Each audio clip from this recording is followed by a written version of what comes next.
కాంగ్రెస్ పార్టీలో ఏదైనా కీలక నిర్ణయం తీసుకునేది ఉంటే గాంధీ భవన్ దగ్గరనే ఫస్ట్ సినిమా స్టార్ట్ అవుతుంది. అంటే అసంతృప్త వర్గము, సంతృప్త వర్గము ఈ ఇద్దరు కలిసి గాంధీ భవన్ దగ్గరనే ఉంటుంది. సంతృప్త వర్గమే సంబరాలు చేసుకుంటుంది, అసంతృప్త వర్గమే గాంధీ భవన్ మీద దాడి చేస్తుంది. ఇవాళ కూడా గాంధీ భవన్ దగ్గర భద్రత పెంచిరు, పోలీసు భద్రత భారీగా పెంచారు. మరి ఎందుకు పెంచారు? ఇప్పుడే ఉన్నది అంటే ఇప్పటికే పిసిసి పదవుల వ్యవహారం ఒకటి నడుస్తుంది. కొత్త కార్యవర్గం ఏర్పాటు చేసేందుకు ప్రయత్నాలు జరుగుతూ ఉన్నాయి. వర్కింగ్ ప్రెసిడెంట్లు, రకరకాల పోస్టుల కోసము ప్రయత్నాలు జరుగుతున్నాయి. ఇక దాంతోపాటు మంత్రివర్గ విస్తరణ ఉంది, చాలా కీలకం ఇది. మంత్రివర్గ విస్తరణ ఉన్న నేపథ్యంలో చాలామంది ఆశిస్తున్నారు ఇప్పుడు మంత్రులుగా నాకు కావాలి మంత్రిత్వ శాఖ, నాకు కావాలి, నేను మంత్రిని కావాలని చాలామంది ఆ పదవులను ఆశిస్తూ ఉన్నారు. ఇప్పుడు ఆశించే వాళ్ళ సంఖ్యనేమో పెద్దగా ఉన్నది, ఆడున్న పోస్టులు తక్కువ ఉన్నాయి. అందులో కూడా మళ్ళీ కుల సమీకరణాలు, రకరకాల రాజకీయ ఈక్వేషన్స్ ఇవన్నీ కనపడతా ఉన్నాయి. ఈ నేపథ్యంలో వచ్చిన వాళ్ళు సంబరంగానే ఉంటారు, స్వీట్లు పంచుకుంటారు గాంధీ భవన్లోకి వచ్చి. అధ్యక్షునికి లేకపోతే ముఖ్యమంత్రికో లేకపోతే వాళ్ళకో వీళ్ళకో మంత్రులకో వాళ్ళకి స్వీట్లు పంపకాలు చేసుకుంటారు, మీడియా వాళ్ళకు కూడా ఇస్తుంటారు. కానీ మంత్రి పదవి రానటువంటి వాళ్ళు అదే గాంధీ భవన్ మీద రాళ్ళేస్తుంటారు. వాళ్ళ దాంట్లో ఉన్నటువంటి సాధారణమైనటువంటి వ్యవహారం ఇది, వాళ్ళ దాంట్లో ఉన్నటువంటి ఒక సాంప్రదాయం అన్నమాట కాంగ్రెస్ పార్టీలో. సో కాబట్టి ఇవాళ గాంధీ భవన్ దగ్గర భద్రత పెంచిరు.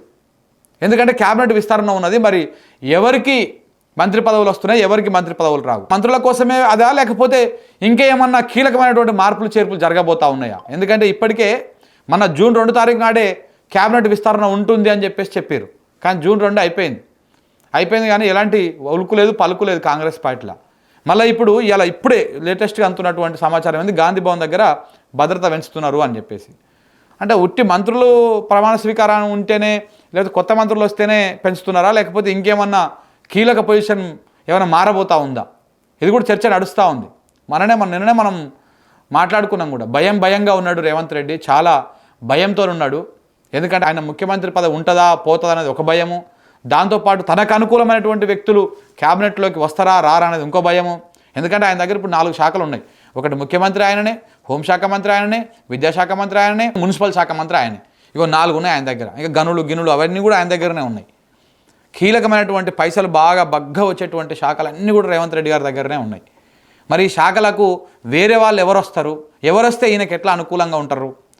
హోంశాఖ వేరే వాళ్ళకి ఇచ్చారనుకో ఈయన కొంత అదవుతాడు. ఎందుకంటే ఈయన చేసేటువంటి వ్యవహారం మొత్తం కూడా ఆ హోంశాఖతో లింక్ అయి ఉంటాయి కొన్ని వ్యవహారాలల్లో. సో కాబట్టి మరి హోంశాఖ వేరే వాళ్ళకి ఇస్తేందుకు అసలు ఆయన సుముఖత వ్యక్తం చేస్తలేడు. హోంమంత్రిగా గతంలో చాలామంది సీనియర్ల పేర్లు వచ్చినాయి, కానీ నేను ఎవ్వరికి ఇవ్వను, నా దగ్గరనే పెట్టుకుంటాను, ఆయన దగ్గరనే పెట్టుకున్నాడు. ఇప్పుడు క్యాబినెట్ విస్తరణతోటి కొంతమంది పేర్లు వస్తున్నాయి. మననే రీసెంట్గా ఎమ్మెల్సీ అయినటువంటి విజయశాంతి పేరు కూడా వచ్చింది. ఆమెకు హోంశాఖ మంత్రి ఇస్తారు, హోంమంత్రిని చేస్తారా అని. ఇంకా కొంతమంది రేవంత్ రెడ్డికి పడినటువంటి వాళ్ళ పేర్లను కూడా ప్రపోజ్ చేసిండు రాహుల్ గాంధీ.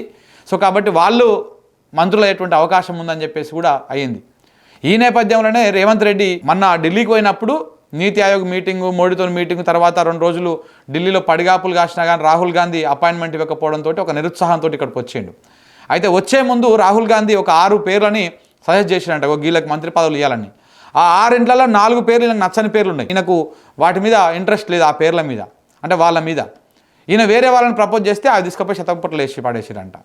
సో కాబట్టి ఇప్పుడు ఎవరైతే మంత్రులుగా వస్తున్నారో వాళ్ళు కూడా నా కోటలోనే మంత్రులు వచ్చిర్రు, నేనే ప్రపోజ్ చేసిన వాళ్ళని చెప్పుకోవడం కోసము మీనాక్షి నటరాజన్ తోటి రీసెంట్గా అయితే ఎవరైతే కలిసి వస్తారో వాళ్ళందరితో మళ్ళీ ప్రత్యేకంగా భేటీలు పెట్టుకొని రేవంత్ రెడ్డి గారు ఏమన్నారు, అధిష్టానము మీనాక్షి నటరాజన్ ఏమన్నది, ఏమవుతున్నది, అక్కడ ఎవరికి మంత్రి పదవి వచ్చేటువంటి అవకాశం ఉంది, ఇవన్నీ తెలుసుకొని నా కోటలోనే వచ్చింది వీళ్ళకి మంత్రి పదవులు అని చెప్పేసి ప్రచారం చేసుకోవడానికి కూడా ఆయన చాలా తహతహలాడుతూ ఉన్నాడు.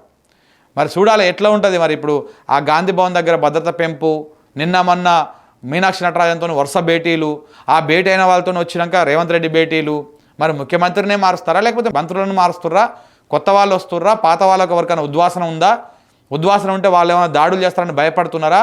అందుకే గాంధీ భవన్ దగ్గర భద్రత పెంచిర్రా, ఇంటెలిజెన్స్ వర్గాలు ఏం చెప్తున్నాయి, ఇవన్నీ కూడా ఇంకా కొన్ని గంటల్లో ఇంకొన్ని రోజులలో తేలిపోతుంది. సో ఏదేమైనా భద్రత పెంచుతున్నారు అంటే మేబీ రేపు, ఇలా మంగళవారం కాబట్టి రేపు బుధవారం, మరి ఈ 2-3 రోజులలో కొత్త మంత్రుల లిస్టు కానీ కొత్త లిస్టు కానీ వచ్చేటువంటి అవకాశాలు కూడా ఉన్నట్టు కనపడతా ఉంది.